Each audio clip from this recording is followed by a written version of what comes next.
Gaming Division. Hey there, welcome to Gaming Division. I'm Cameron. Today we're going to do a how to play on Guillotine. The box has changed a little bit over the years. Mine used to be one of those pull-offs, but if we go ahead and open it up, let's break it down and see what's inside. So in the box, we've got a couple things here. We've got the Executioner, we've got some cards with some white backings, we've got some cards with some yellowish backing, and we've got our rule set. Now the rule set is real simple. There's really only three phases to the turn, so a lot of this is examples and explanations and continued play. So we're going to set that aside. The yellow back cards are nobles. There are different factions. There are military, political, innocents, church, and royals. These are the different factions. The innocents are typically negative. There's no real theme per se for these, but the action cards, which are what the white back cards are, sometimes have a preference towards different factions. There's cards that'll give you extra points for every green you have. There's one that'll turn the negative points into positive points. The purple ones tend to let you draw cards more. There's different things like that. In addition, each noble is worth a certain number of points. Some of them are worth special amounts, others are negative, some are positive. There's only 3 5s in the entire deck, but there are various numbers of 1s, 2s, 3s, and 4s. The action cards typically will let you rearrange the line. This one is Little Idiot. It lets you move a noble forward 2 places in line, and once we get set up, you'll see what that means a little bit. So that's what all the pieces are. Let's go ahead and set up, and we'll show you what a game looks like on the table. Alright, so now that we've looked over everything in the box, let's check out the board and see what it looks like once it's set up. Here you have the Executioner that we saw there. We've got our action cards here, our noble cards here. We've got our line of nobles ready for beheading today. With the front of the line being here and the end of the line being here. We've got 5 cards of action cards each for each starting player's hands. So we're simulating a one-on-one game here today. The turn order is very simple. You have the option to play an action card, you collect a noble, and then you draw an action card to end your turn. It's really that simple of a game. Starting with player 1, if we look at his cards, you have some options to add the cards to the end of the line. We can make the other player miss his turn, or we can rearrange the line, moving things forwards or backwards. So what we're going to do is play front of the Queen. This goes to the discard pile. We're going to move the Lord back 1. And then we get to collect the Baron, who's worth 1 more point. That's going to go to our score pile. And then we draw a card to end our turn.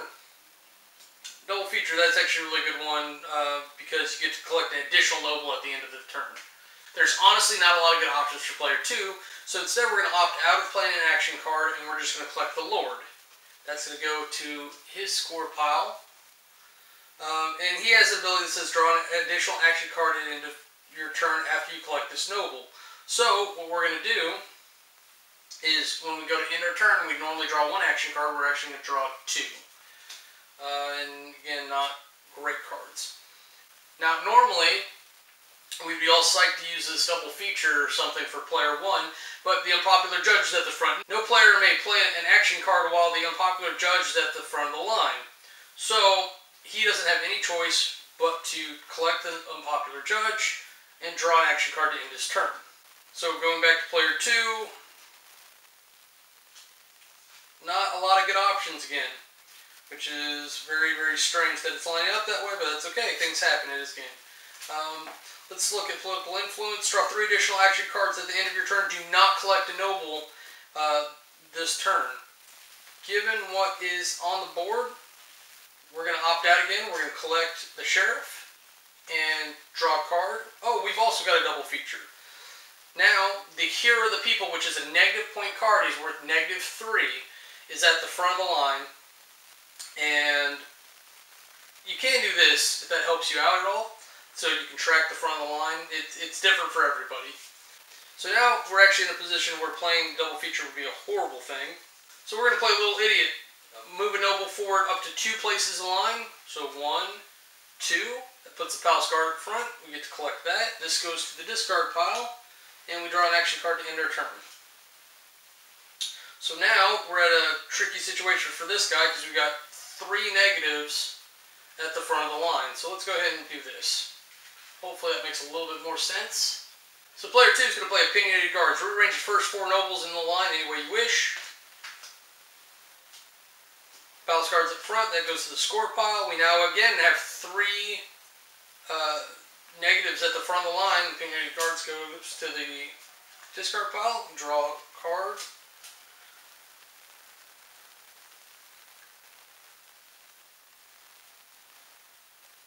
Now you only normally get 1 action card per turn, so this is still a tricky situation. So even though we have Majesty, which is move a purple noble up to 2 spaces in line, that doesn't get the lady in front of the martyr. Now there's several things we could do here, but it seems that there's nothing that's going to prevent us from taking one of the negative cards. So we're just going to go ahead and take our -1. Draw a card to end the turn. Player 2 goes. We've got these here. Was that my name? Move a noble forward up to 3 places in line. We'll go ahead and do this. That's going to collect the lady. Draw an additional action card at the end of your turn after you collect this noble. So was that my name goes to the discard pile. We'll go ahead and adjust that. And then we're going to draw 2 action cards in the turn. This player's sitting on a lot of action cards, but I'm not sure if it's the greatest thing in the world at this point. Player 1. Again, we've got some options here, but nothing that's really going to get anything better than a -1. Because I can move a noble backwards up to 3 places in line. I can move a purple noble forward up to 2 places in line. I can move a noble exactly 1 place in line forward. None of these are going to do me a lot of good. So what we'll do is we'll play extra card to give us a chance to get a couple more points. Oh, and that's a fat stack of nobles. Let's go ahead and adjust this. You'll notice 2 of the 3 5s came out on the board. Marie Antoinette and King Louis VI.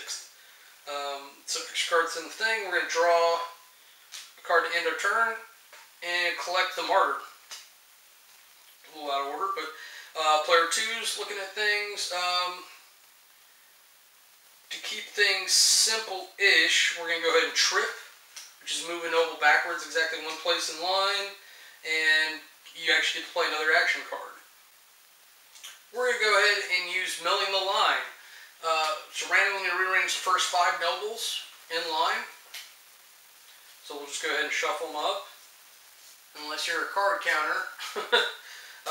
We've got a 1 in 5 chance of pulling the hero of the people there and getting a -3.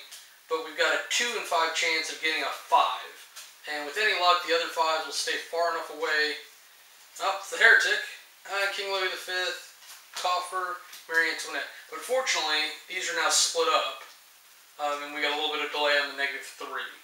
So we're going to go ahead and take the heretic. Draw a card to end our turn. That's a nice one. And then now it is this turn. Now I don't have any trips. I don't have anything where I can play 2 cards. But I can do double feature, which will get me more than 1 noble, which would be nice, except now that these are broken up, it's definitely not going to be them, the 2 5s. But there's nothing I can stop him from getting Marie Antoinette. But if I do the double feature now, it's going to leave here are the people coming towards me. So instead,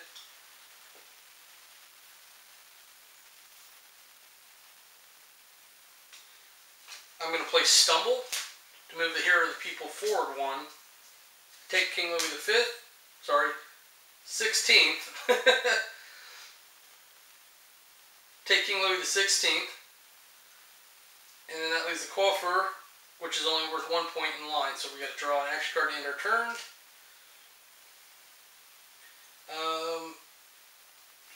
Now, because players don't normally see each other's hands, he wouldn't know that player 2 has this, Public Demand, move any noble to the front of the line. We're going to move Marie Antoinette to the front of the line, collect her, and draw an action card to end her turn. Player 1's going to play another extra card. We're going to add 3 more nobles to the line. We'll go ahead and clean that up. So there's some number 4s there for you. And we're going to go ahead and take the Coiffer.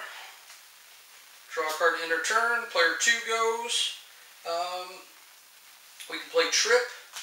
We'll move the Hero of the People back. We're going to be very mean and play Callous Guards. Put this card in front of you. Action cards that alter the line may not be played. So we're going to take the Bishop. That leaves the Hero of the People up front. We're going to take another action card to do that. That's useless because we just collected Marie Antoinette. It's called Let Them Eat Cake. There's a nice bit of humor to this game. You move Marie Antoinette to the front of the line. So the Hero of the People pretty much has to be collected. What we can do is play Missing Heads. This player loses a random noble from his or her score pile. So we'll do that one. The Lady. And Missing Heads goes to the discard pile.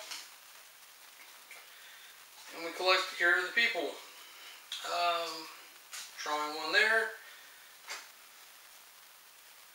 So now that we're here, you can discard this at any time, so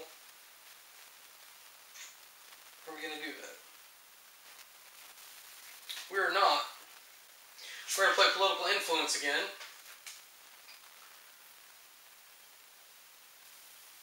And draw 3 additional action cards at the end of turn and not collect a noble. So we actually end up collecting 4.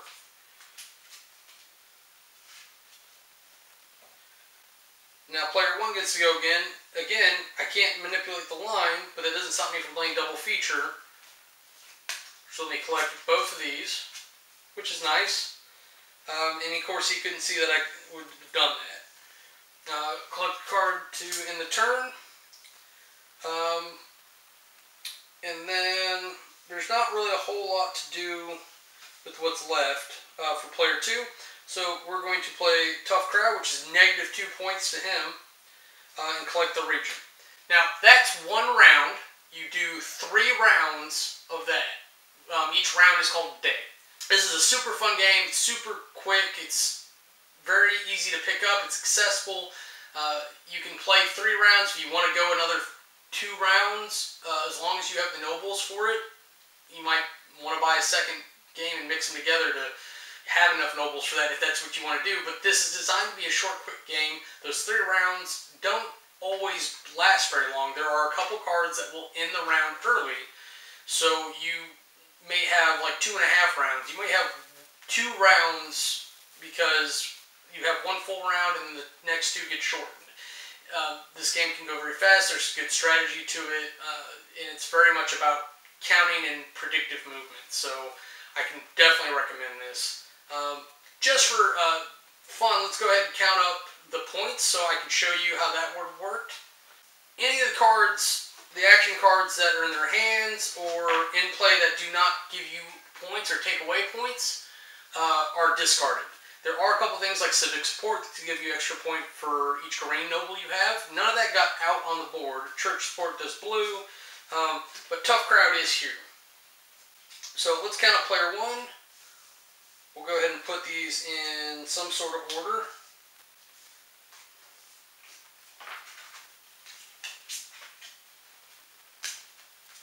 Alright.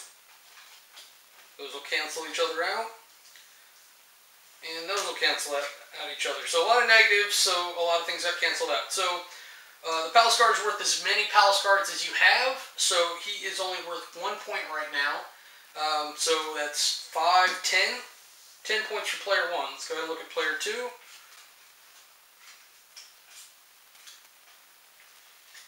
Obviously much better. 9 points right there, 10, 11, 17. And some games can do that. They could have easily came back for the rest of the game. There aren't that many gray cards in the deck, so if you find yourself with a lot of gray cards, that means that there probably aren't that many more coming.